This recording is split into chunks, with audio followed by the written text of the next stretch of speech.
और अब तो वो सिस्टम चल लिया, गधे वाला जो सिस्टम है। सीधी बात सुनो, हाँ, मैं वो जो चल फिर के खाते सिस्टम हरिया जानवर, हरिया जानवर। भाई कोई भी मसला, मेरी बात सुन ले, चल फिर के खा रहे। कितना अच्छा तरीका था पहले, खाने वाले बैठते थे, खिलाने वाले आकर के खिलाते थे। अब खिलाने वाले तो बैठे, खाने वाले थोड़ा उससे सालन ले लिया, गया एक टांग तू रख दे, थोड़ा सा कबाब तू रख दे। कभी कभी तो इतना अजीब काम होता है कि वो फाइबर वाली प्लेट होती है, वो भरती है तो यूं डुलमुल डुलमुल होती है। अब उसे पकड़े के खाए, ये डिस्पोजल जो चल रही है आजकल, कितनी बड़ी बीमारी है। आज कोई किसी का झूठा खाने तैयारी नहीं, झूठा खाने तैयारी नहीं। यही वजह है कि किसी को cancer, brain tumour, heart attack, ये बीमारियां क्यों लगी? हमने मोमिनों के झूठे से नफरतें करना शुरू कर दी है, जबकि मेरे नबी ने फरमाया था मोमिन के झूठे में शिफा हुआ करती है। किसी आलिम का झूठा पीने तैयार न की, किसी हाफिज का झूठा खाने तैयार न की। किसी बर्तन में अल्लाह वाला खा के चला जाए तो तू इतना बड़ा मंत्री हो गया, कहता नहीं नहीं दूसरी प्लेट लेकर के आ। ये तो हो सकता है तेरी नई प्लेट में बीमारी हो, लेकिन ये नहीं हो सकता है हाफिज के झूठे में बीमारी हो, आलिम के झूठे में बीमारी हो, कारी के झूठे में बीमारी हो। और यार ये तो वो जाते हैं, अगर बीमार शय को हाथ लगा देते हैं अल्लाह उस शय को शिफा याब फरमा दिया।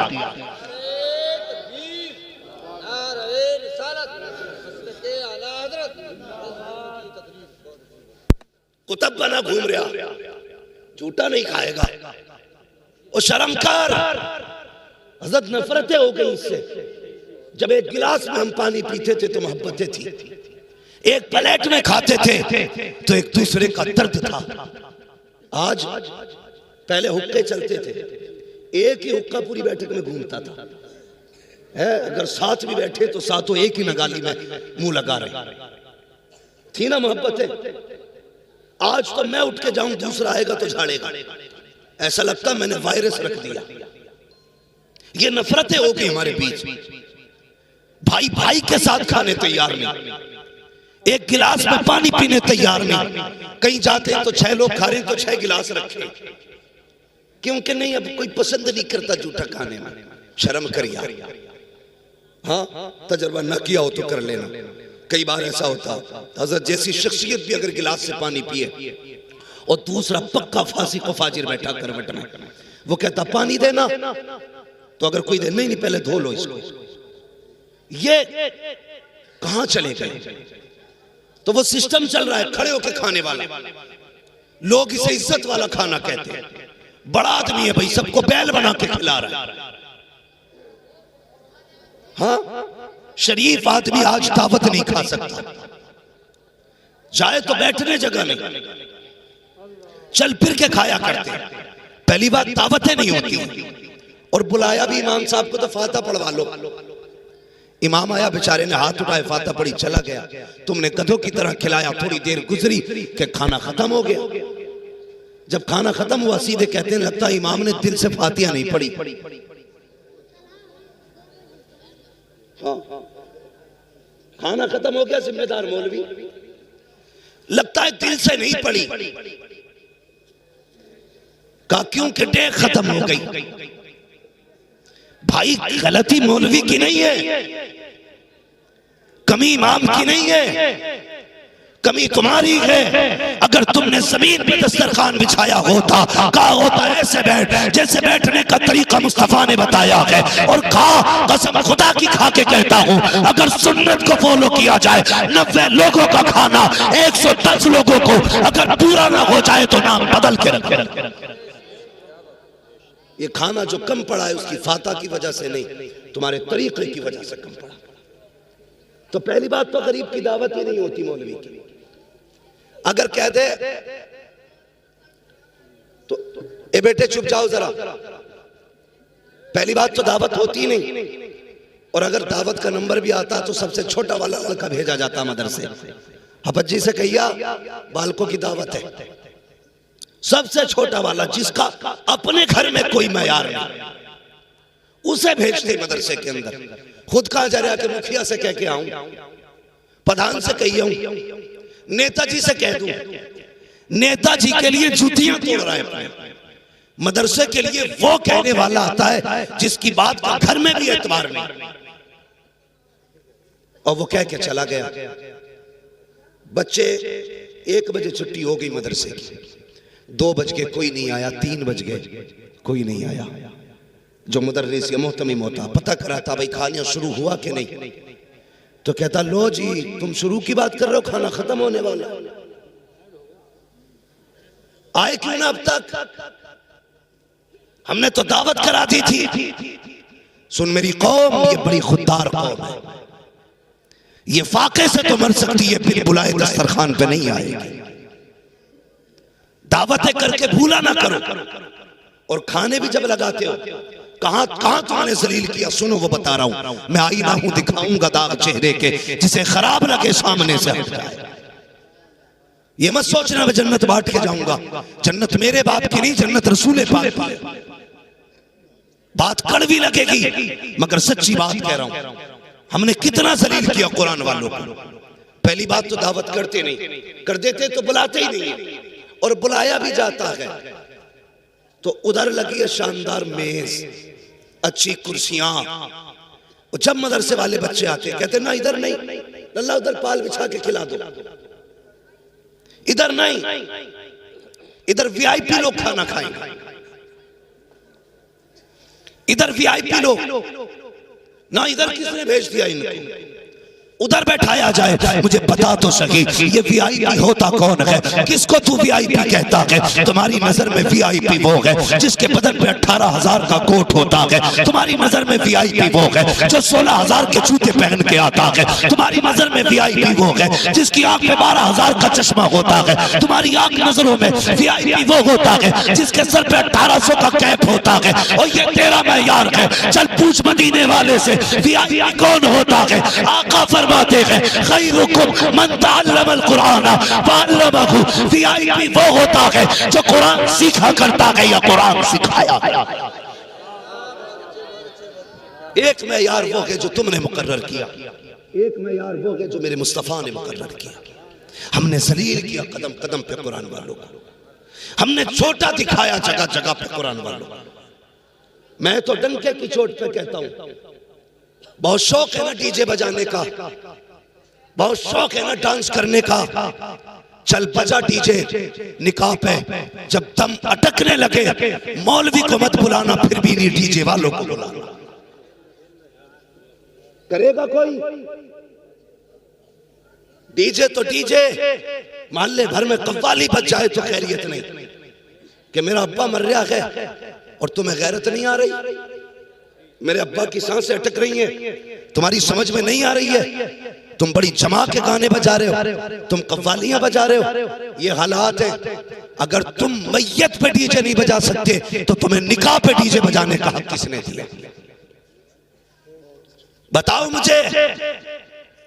मौत के वक्त अगर साउंड तेज हो तो तेरे बाप को तकलीफ होती है, शादी पे अगर गानों की आवाज आए तो रसूल बाप को तकलीफ होती है। क्यों नहीं सोचते, क्यों नहीं बदलते अपने आप को?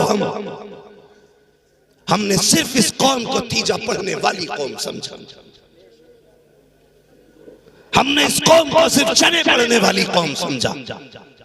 नहीं, ये चने पढ़ने वाली कौम नहीं है, ये उम्मत को मुस्तफा तक ले जाने वाली कौम है, ये गुलामों को हुजूर तक पहुंचाने वाली कौम है। इसकी इज्जत किया करो, इसकी कदर किया करो। अगर तुम्हारे घर में अपना बेटा हाफिज कुरान है तो उसे सिर्फ बेटा ना समझना, बल्कि उसे हुजूर के दीन का वारिस भी समझना है। भले ही अपना बेटा समझ के इज्जत ना करो, मगर कुरान का हाफिज समझ करके उसका एहतराम करना है। करेंगे इंशाअल्लाह? बोलो जोर से, और जोर से इंशाअल्लाह। ये सारे बच्चे गांव के या बाहर के भी? माशाअल्लाह, बहुत कम ऐसे जलसे मिलते हैं जहां पे फारिग होने वालों में बस्ती के बच्चे फारिग होते हैं, ज्यादातर चराग तरह अंधेरा ही दिखाई देता है। हम कहते हैं जी हमसे पैसे ले लो, बच्चे ना लो पढ़ाने के लिए। बच्चे पढ़ाएंगे इंग्लिश मीडियम में, कुरान नहीं, कुत्ता बिल्ली पढ़ाना है। मैं इनकार नहीं करता, हमारी कौम का जवान हिंदी इंग्लिश पढ़े, आगे बढ़े, IAS बने, IPS बने, MBBS बने, फख्र होता हमें। लेकिन उससे पहले हुजूर के कुरान का कारी बनना चाहिए। हाँ, उससे पहले कुरान का कारी बनाओ, हुजूर का आशिक बनाओ, जरूरियात दीन की कुछ बातें उसको सिखा दो, ताकि आपका बेटा अपने ईमान की हिफाजत कर सके। वरना जितने भी बड़ी बड़ी डिग्री वाले हो जाते हैं लोग, वो कहते हैं नहीं जी सब एक ही है, ईश्वर भगवान अल्लाह, मंजिल सबकी एक है, तरीके अलग अलग, ये कह के लोगों को गुमराह किया जाता है। नहीं, अगर सीने में ईमान होगा, इश्क मुस्तफा होगा, तो रब की बात ऐसे नहीं करेगा, बल्कि वो ऐसे करेगा जैसे बरेली के इमाम अहमद रजा ने की।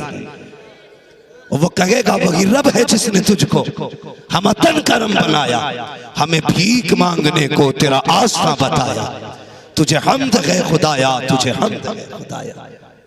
इसलिए जरूरी है अपने बच्चों को डॉक्टर, मास्टर, इंजीनियर बनाने से पहले कुरान पढ़ा लिया जाए।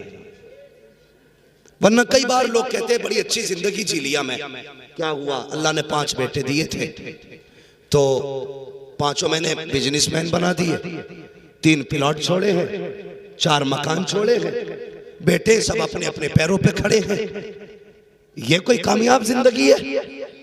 कामयाब जिंदगी वो नहीं जिया जिसने अपने पीछे बिल्डिंग मकान छोड़े हैं। कामयाब जिंदगी वो जिया है जिसने अपने पीछे कुरान पढ़ने वाले छोड़े।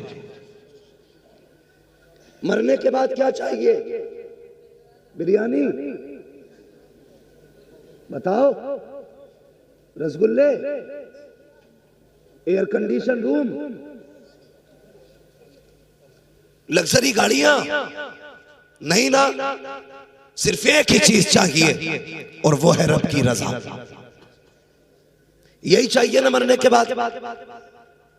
तो ये कब मिलेगी?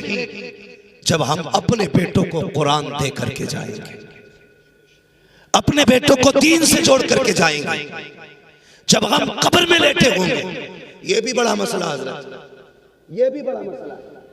मरे कोई भी नमाज पढ़ाने के लिए मुफ्ती साहब को ही बुलाया जाए, अच्छी बात है, पढ़वाओ, लेकिन वजह यह भी है हमने ये सोच रखा है दुनिया के हक खा जाओ, मुफ्ती साहब से नमाज पढ़वा लेंगे, काम चल जाएगा। गले घोट दो गरीबों के, इन्हें बुलाएंगे, काम चल जाएगा। याद रखना प्यारे, किसी का हक खा के मरेगा, अल्लाह उस वक्त तक जन्नत नहीं देगा जब तक तुझसे उस मजलूम का पूरा हिसाब नहीं लेगा। मैं इस बात का इनकार नहीं करता कि नमाज जनाजा अच्छा आदमी ना पढ़ाए, पढ़वाओ अच्छे आदमी से, लेकिन इतना जरूर कर जा ताकि नमाजियों की सफ में तेरा कुरान पढ़ने वाला बेटा भी खड़ा हो। जानते हो हजरत, जानते हैं, मेरे ख्याल से कोरोना में एक दिन में सैकड़ों जनाजे हजरत ने पढ़ाए, 100 जनाजे एक दिन में हजरत ने पढ़ाए, जहां तक मुझे खबर हुई। हाँ, बहरहाल बताने वालों ने ज्यादा बताए, बहुत जनाजे पढ़ाए।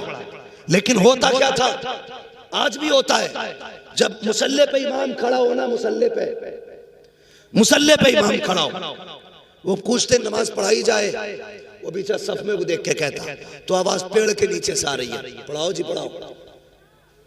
हाँ? पूछा सफ में जाता, पढ़ाई जाए, कहता पढ़ाओ। इमाम साहब कहते हैं बेटा किधर है इसका? कहा यही तो बेटा है, नमाज में नहीं आया। कहता जी कपड़े ठीक नहीं है। उससे भी बड़ा कम नसीब कोई बेटा होगा जो बाप के जनाजे की नमाज में शामिल ना हो सके? सोचो तो सही, उससे बड़ा कम नसीब कौन होगा जो बाप की नमाज जनाजा ना पढ़ सका? क्या करोगे सिर्फ दौलत दे करके? ये तुम्हारे जनाजे तक में शामिल नहीं होंगे। अगर चाहते हो ये जनाजों को कांधे दें, ये नमाज में खड़े हो, तुम्हारी मैयत को आके मिट्टी दें, तुम्हारी कब्र पे बैठ के कुरान पढ़ें, तो सिर्फ दुनिया की डिग्री न दे के जा, कुरान वाली डिग्री भी दे के चला जा। और ऐसा बना जा कि जब दुनिया छोड़ के आ जाए ये कुरान लेके बैठ जाए और कहते अब्बा घबराने की जरूरत नहीं है, जिस दिन के लिए तूने कुरान पढ़ाया था वो दिन आ गया है, सब छोड़ के जा रहे हैं, लेकिन देख तेरा कुरान वाला बेटा तुझे छोड़ के नहीं गया। इसलिए मैं कहता हूं कामयाब जिंदगी वो नहीं जिया जिसने बिल्डिंगें बनाई हैं, कामयाब जिंदगी वो जिया है जिसने अपने पीछे कुरान वाले छोड़े। पढ़ाएंगे कुरान इंशाअल्लाह, बोलो। सारे नहीं बोल रहे, डर लग रहा है क्या? पढ़ाएंगे कुरान, बोलो इंशाअल्लाह। हाँ, और एक फायदा और बता दूं, कुछ जगहों पे कुरान पढ़ने वालों को तीजों में डबल हिस्सा भी मिला है। पढ़ाओगे कुरान? है कई बार तो कुरान डबल चक्कर में ना पारे लेके बैठ जा रहा और ऐसी उंगली चलाए जा रहा, 2 मुट्ठी मिलेंगे। सवा क्विंटल चने हो गए और कब्र में लट बराबर चल रहा, जबकि इतनी बड़ी फजीलत है कलमा शरीफ की। सही तरीके से तादाद मुकम्मल हो जाए, अल्लाह अपने करम से बख्श देता है, लेकिन चने भी ना पड़े जा रहे, वो भी हुआ रहा। होता क्या है ये भी सुने, जिन्हें कलमा दुरुस्त आता है वो कुरान लेके बैठ जाते हैं, और सही यह है कलमा ही उनका दुरुस्त होता है जिनको कुरान भी आता है, वरना ऐसा कलमा पढ़ रहा है दे पटक कर रहा है, हाँ, बजाय सवाब के गुनाह हो रहा है उसमें। तो सारे चनों में बैठ गए जाके, जिन्हें पारे आते थे वो कुरान लेके बैठ गए। मैं नहीं कहता कुरान में सवाब नहीं है, बहुत बड़ा सवाब है, लेकिन जब हमें कलमे की तादाद पूरी करनी है तो आज तो सारे लोग बैठ के कलमा पूरा कर लो। चनों में बैठ जाओ पढ़ने वाले भी सही, ताकि सही तरीके से कलमा मुकम्मल हो जाए, कलमे की तादाद पूरी हो जाए। लेकिन नहीं, अगर चने डबल देते हो तो सिंगल ही दिया करो, ताकि लोग लालच में उधर ना जाए। अक्सर हम देखते हैं कि बहुत कम तादाद ऐसी है जिन्हें सही तरीके से कुरान पढ़ना आता है, और मस्जिद से निकलेगा जिसे सुबहाना भी सही से याद नहीं है, वो फट से फतवा ठोक रहा इमाम पे। हाँ, कि इनके पीछे नमाज ना हो रही जी, इनके पीछे ऐसा नहीं हो रहा, वैसा नहीं हो रहा। ये ना किया करो, जो पढ़ी अगर उसे बचाना है अपने गरिबान में झांका करो। जितने धुन से दूसरे के ऐप देखते हो उतने धुन से अपने ऐप देखा करो। जितनी कोशिश दूसरे की सलाह में करते हो अपनी सलाह में कोशिश किया करो। अगर ये अमल बना लिया कसम खुदा की मदीने वाला भी राजी हो जाएगा, काबे वाला भी राजी। दूसरे से ज्यादा अपनी सलाह की कोशिश करें, बच्चों को कुरान पढ़ाएं, दीन सिखाएं, और बच्चों को मदरसों में दाखिल करें, और साथ में दुनियावी तालीम भी दें। यह हक है हमारा, जरूरत है इस दौर की दुनियावी तालीम देना भी, लेकिन साथ में दीनी तालीम बहुत जरूरी है। इसलिए बच्चों को पढ़ाइए, इदारों का ताउन कीजिए। एक बात और कह जाऊं ताउन के हवाले से, बहुत गौर से मेरी बात सुने। हमारे यहाँ इंतकाल होता है ना, तो सबसे पहला काम होता है कुरान की पेटी लाई जाती है। सबसे पहले कुरान की पेटी लाई जाती है, उस पर लिख दिया जाता है बराए ईसाले सवाब फला मरहूम, ला के मस्जिद में रख दी। कहीं कहीं तो इतनी पेटी हो गई कि मुसल्ले तक आ गई। इतने पढ़ने वाले बस्ती में लोग नहीं जितने पारे बस मस्जिद में रखे हुए। और बेटा भी पेटी देख के बरी हो गया, पेटी दे दी बस हो गया काम। नहीं, आपने कुरान दिया मस्जिद में, वहां तो पहले से इतने पारे थे कि रखे रखे दीमत खा रही थी। उनकी हिफाजत करने वाला कोई नहीं, गर्द चढ़ गई रखे रखे पारों पर। अगर अल्लाह तौफीक दे, बाप का इंतकाल हो, मैं इस मदरसे को देख के हैरत कर रहा हूं, खस्ता हाली देख रहा हूं। इसका कलर भी देख रहा हूँ। हाँ, अपनी बिल्डिंगों के कलर देखो, फिर मदरसे का कलर देखो। मेरे घर का एक बल्ब फ्यूज हो जाए 12 घंटे बर्दाश्त नहीं होता कि अगले दिन सामने मिस्त्री खड़ा होगा, पानी छोड़ जाए नल, दरवाजे पे मिस्त्री खड़ा होगा, एक कुंजी टूट जाए तो खड़ा होगा बड़ाई दरवाजे पे, एक चीज बिल्कुल खराब हो जाए फौरन मिस्त्री आ जाता है। लेकिन ये इदारे हैं, दरवाजे उखड़ गए, महीने बीत गए, कोई देखने वाला नहीं है, बल्ब फ्यूज हो गया, बरसों बीत गए, कोई लगाने वाला नहीं है। और तुझसे किसने कह दिया खाली बेटी देने से तेरे बाप को जन्नत मिल जाएगी? अगर बाप को जन्नत दिलाना चाहता है, आ बेटी नाला इन मदरसों में आ जा के बता तो सही। मौलवी किसी कुरान पढ़ने वाले के पास अगर कपड़े पुराने हैं मेरे बाप के नाम से उसे कपड़े दे दिए जाए। अगर कहीं पे पंखा नहीं है बाप के नाम से पंखा लगा दिया जाए। अगर मदरसे में फ्रिज नहीं है मेरी माँ के नाम से फ्रिज लगा दिया जाए। अगर मदरसे के अंदर कूलर नहीं है कुरान वालों के लिए कूलर लगा दिया जाए। दावे के साथ कहता हूँ जब तेरा दिया हुआ कूलर चलेगा उसकी ठंडी हवा आएगी, इधर हाफिज के सीने को हवा ठंडी करेगी, उधर अल्लाह कब्र में तेरे बाप की कब्र को ठंडा फरमाएगा।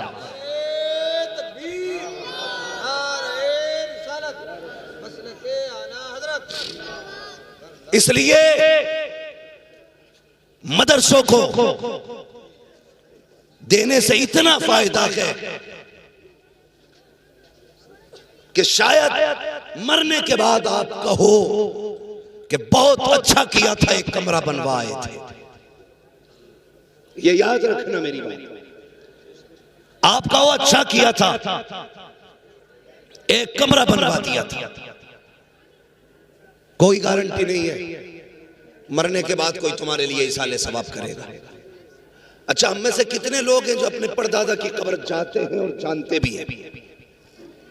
बहुत कम लोग होंगे ना जिन्हें अपने परदादा की कब्र मालूम भी है और जाते भी हैं, बहुत कम। अगर ये दौर ऐसा है तो आने वाला दौर तो और खतरनाक है। हमारे मरने के बाद हमारे पोते हमारी कब्रों पे नहीं आएंगे। ये भी हो सकता बेटे ही कब्रों पे ना आए। इसलिए